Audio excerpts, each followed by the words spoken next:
Welcome to Sensible Chat, the show dedicated to making dollars and cents work for you. There's no denying that knowledge is power, and that's what these episodes are all about. Empowering you to take control of your money through proper planning, better budgeting, and sensible spending habits. Your host, Sensible Bobby, is always looking for ways to improve spending, save a buck, and make sure you have the best information to make the best choices with your money. You can reach her at sensiblechat@gmail.com. Now, putting in her 2 cents, which is actually worth something, here's Sensible Bobby. Merry Christmas, everyone.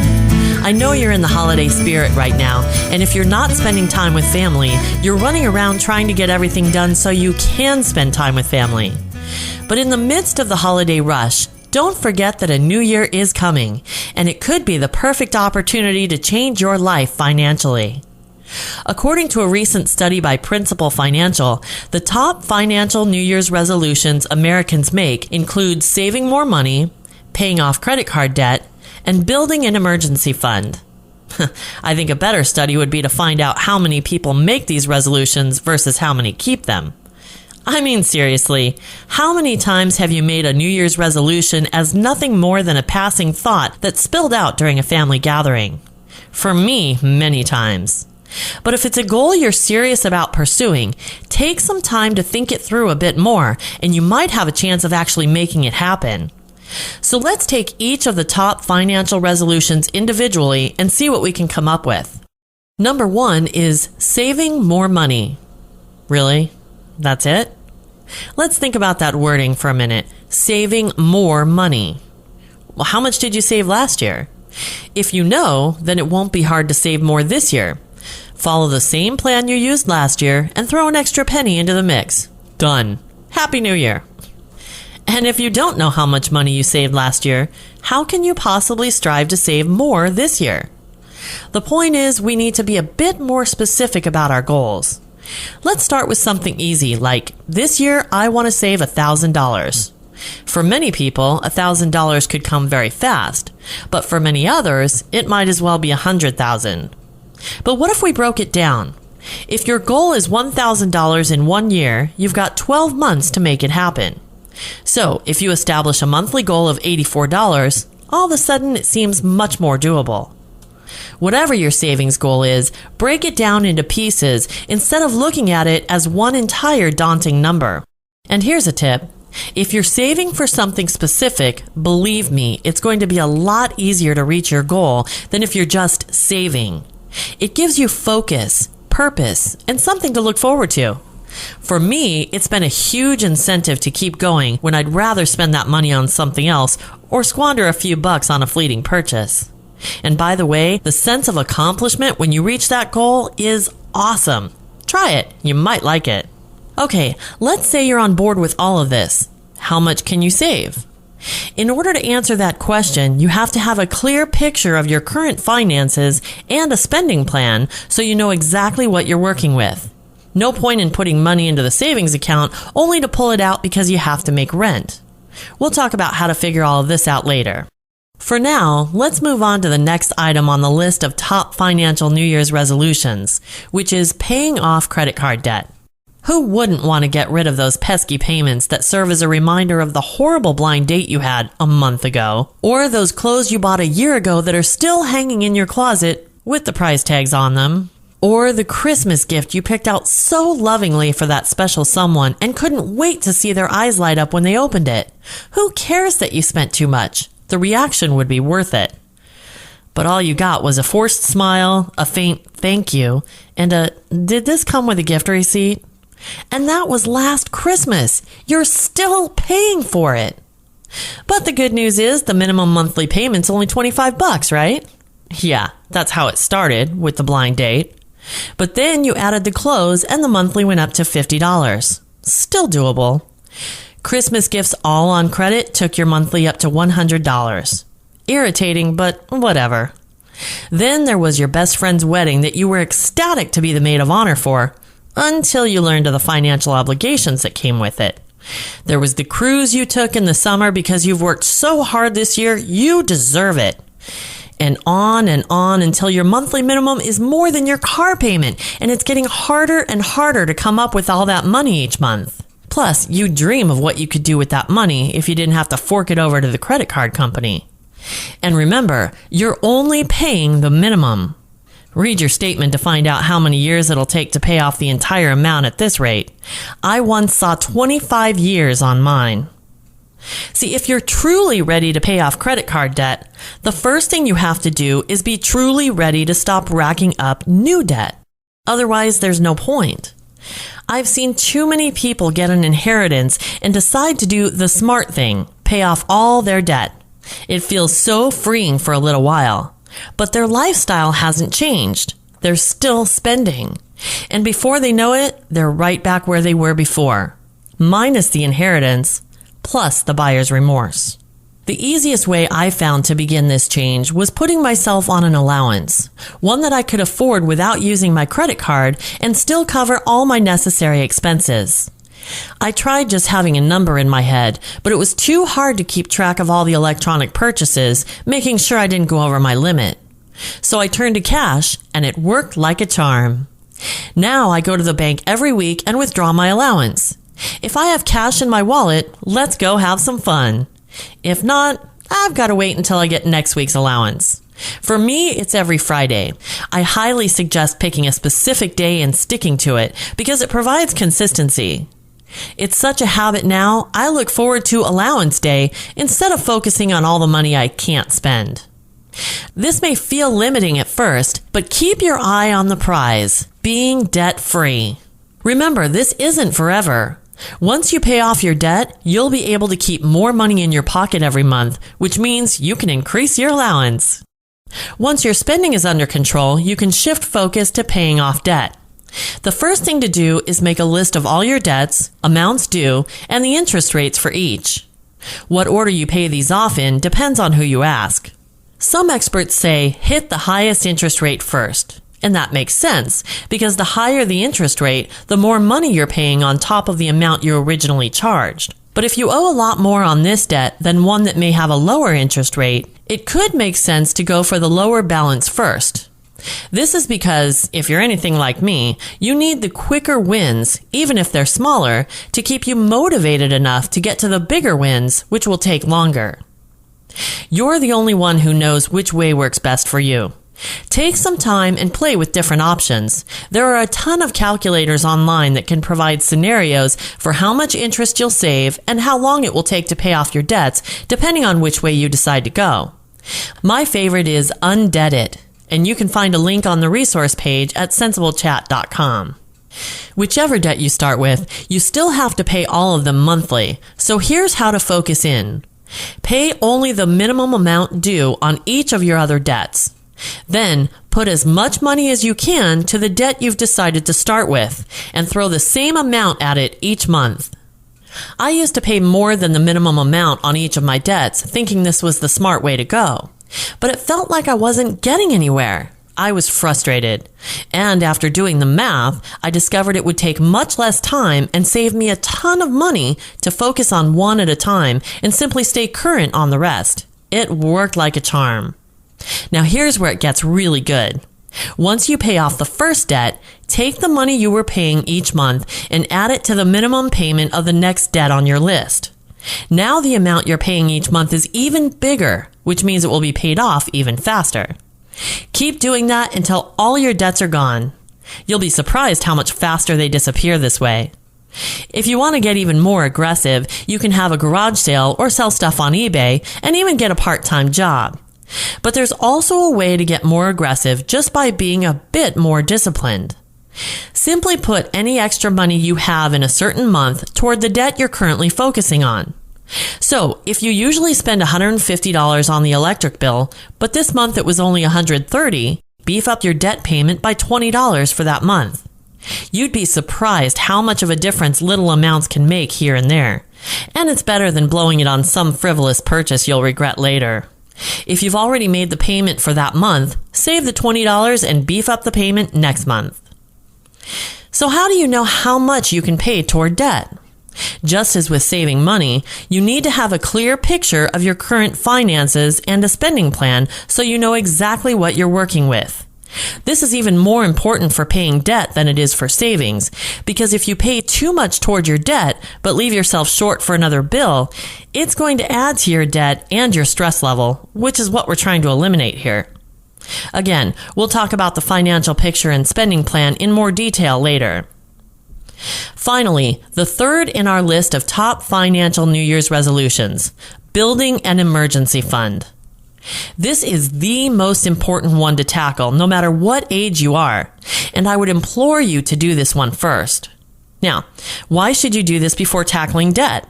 Why not hit the debts first, since it's costing you more each month with those outlandish interest rates? Because if you're throwing all your money at paying off debt and something happens, how are you going to pay for it? Probably with a credit card, which will defeat the purpose of paying them off. Shift your focus. Your credit card is no longer for emergencies. Your emergency fund is for emergencies. If you can plan ahead for an emergency, not only will it save you a ton of money not paying interest rates, but it will save you a ton of stress. An emergency is stressful enough without having to worry about how you'll get through it financially. So let's build the emergency fund. Many experts say you should save $1,000, then you can hit your debt and get back to building it higher once your debt is paid off. How much you truly put in is up to you. $1,000 can go pretty fast if you think about car or home repairs or unplanned medical expenses, but it's still a good start, and anything is better than nothing. Decide what number works best for you and start working toward it. So how do you build the emergency fund? If you go online, you'll again get great ideas like selling stuff you no longer use or taking on a side job. And those are great if you have the stuff or the time. If you don't, or even if you just want another option, try refocusing your money. Again, to do this, you need to have a clear picture of your current finances and a spending plan. This will tell you how much money you have to work with after covering all your financial obligations.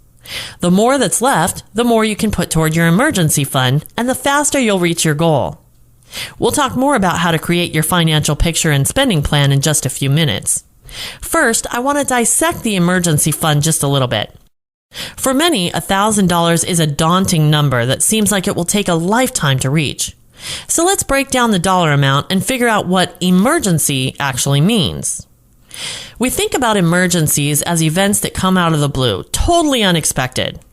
But we're usually talking about something happening to our car, home, or a visit to the emergency room, right? So instead of creating an emergency fund with one big pile of money, you can break them up into a car maintenance fund, home repair, and medical fund. These categories encompass the majority of things that constitute financial emergencies in our lives. And we don't know when it's going to happen, but we know eventually something will happen. Have you ever owned a car or a home where repairs weren't necessary at some point?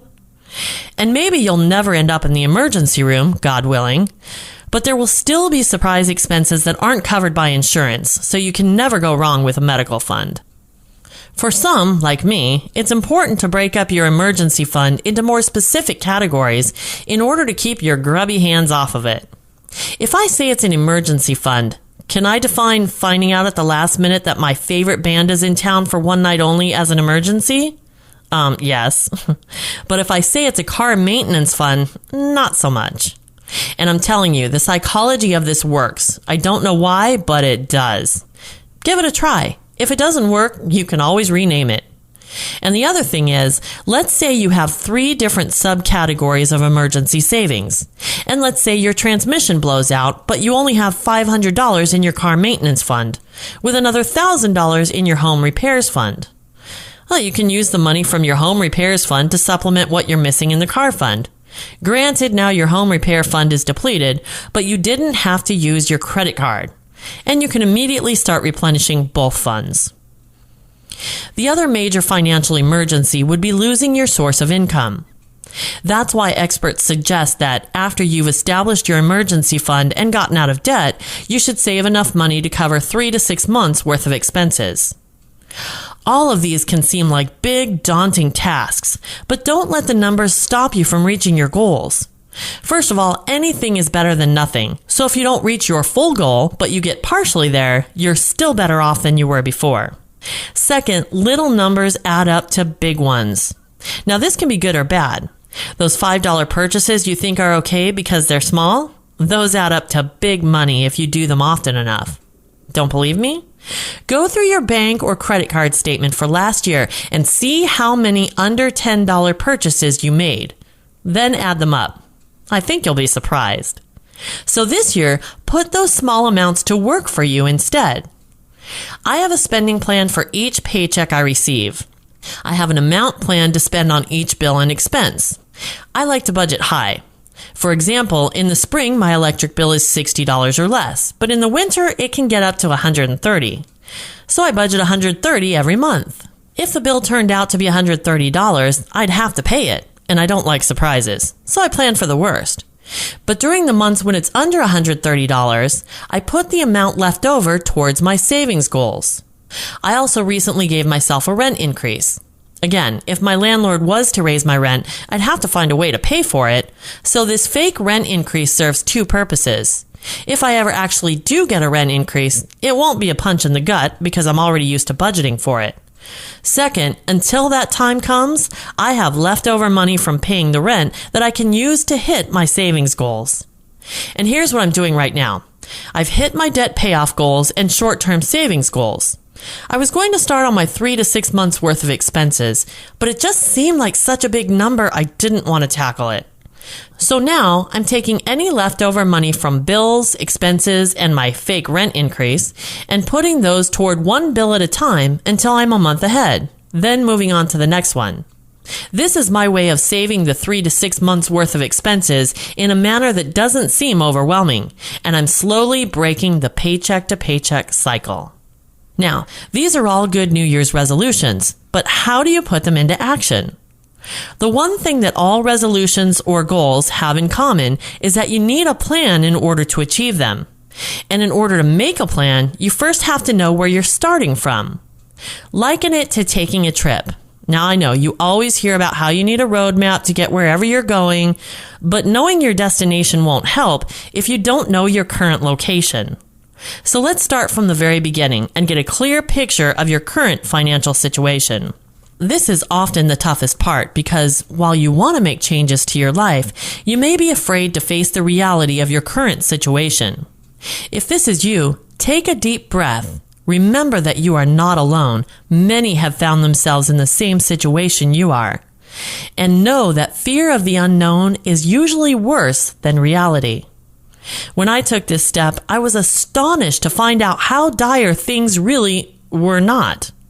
And I kicked myself for not having done it sooner, because the stress I put myself through was really unnecessary. Maybe it's not fear that's stopping you. Maybe it's the time you're going to have to put into this dreaded task. I can assure you, the time you've already spent dreading this task is far more than the time it will take to actually get it done. And maybe you haven't tackled it because you just aren't sure how to get it done. Well, here's a step-by-step action plan. First, either get comfy at your computer with a blank Word document or gather a bunch of scratch paper and a pen. Pause the recording and do this now. Next, write down all your income sources, including how much after taxes and how often you're paid. This includes your paychecks, alimony, child support, second job, investment dividends, whatever. Any money you're receiving on a consistent basis. If the amounts differ, use your best estimate, but estimate low. In other words, if your paycheck varies between $450 and $500, write down $450. This way you won't plan for more money than you get, and if you get more than expected, it'll be an added bonus you can put towards your goals. As for how often you're paid, be as date specific as possible. 1st and 15th, every other Friday, whatever. You need to know these time frames so that you can make your money stretch at least from one paycheck to the next. Okay, now that you know how much money you make, it's time to gather info for the next step.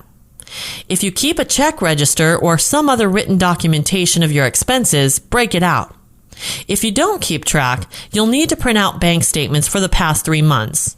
If you use your credit card a lot, you'll need to print out those statements for the past 3 months as well. Pause this podcast right now and go get that information. We can't go any further without it. Got it? Good. Now let's look at how much money you're spending each month. This includes rent, utilities, food, car, gasoline, loan payments, debt payments, anything you pay on a regular monthly basis. Write all of these down and include the due dates. Of course, for things like food and gasoline, there won't be a due date, but think about when you typically shop or fill the car with gas. Once a week? Once every 2 weeks? When your cupboard is bare and your car is running on fumes? If that's the case, don't worry. It's an easy fix. Just make sure to write down as much information as possible. The more accurate the info, the more effective your plan will be. Now, your rent, debt, and loan payments will be easy to document. You probably pay the same amount each month. But for things like the electricity bill, gas, food, telephone, etc., they'll probably vary. This is actually going to work to your advantage, but we'll get into that later. For now, write down your best estimate, but estimate high. Write down the highest amount you've paid for each bill or expense. Gather and write down an estimated monthly total for gasoline and food, no matter how many times you pay for these during the month. Estimate high on this total as well. Okay, I threw a lot at you right there, so you may want to go back and review it. But the main thing is, you need to make a list of all expenses you're paying monthly and the amount you're paying for each. Pause this recording and get this done now. Got it? Now, add the amounts of all your expenses together and subtract that number from your total income. Congratulations! You now have a clear picture of your current financial situation. If your monthly expenses are less than your total income, you have money to put toward your financial resolutions. And now you know exactly what that amount is. If your monthly expenses are equal to your total income, you'll need to look at areas you can cut expenses in order to find money to put toward your goals. Now, obviously, you can't lower your rent or mortgage payment, but you can tighten up your grocery budget, cut back on cable service, eating out, and entertainment, work on lowering your electric bill, things like that. And if it turns out that your expenses are more than your income, you really need to cut back, or you'll constantly be adding to your financial stress. This is where the spending plan comes in. Creating a customized spending plan will allow you to earmark a specific dollar amount to each expense each month, so that when the money hits your account, you don't have to think about it. It's already planned out. The bills will all get paid, and whatever's left goes towards the goals you really care about, instead of getting wasted on the countless little purchases we're all guilty of making without even thinking about it.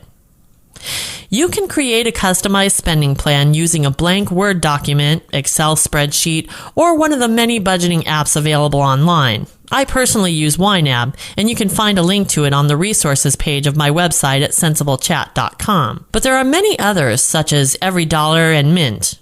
No matter how you choose to create it, the most important thing is that you include all income you make and all the expenses you pay each month. Then direct any leftover money to your financial goals. If you want help creating your customized spending plan, email me at sensiblechat@gmail.com. I'll walk you through the process step by step, show you what's worked for me, and teach you how to do it on your own. This is my Christmas gift to you. So if you're interested, just have questions or suggestions, shoot an email to sensiblechat@gmail.com or leave a message on the contacts page at sensiblechat.com, and let's get started. In the meantime, have a very Merry Christmas, and here's to achieving all your financial New Year's resolutions in 2019. That does it for this edition of Sensible Chat with your host, Sensible Bobby. She'd love to know what you're thinking, so drop her a line at sensiblechat@gmail.com. That's sensiblechat@gmail.com with your questions, comments, or success stories. If you need help creating a spending plan, write to her at sensiblechat@gmail.com. Be sure to catch our next episode at sensiblechat.com.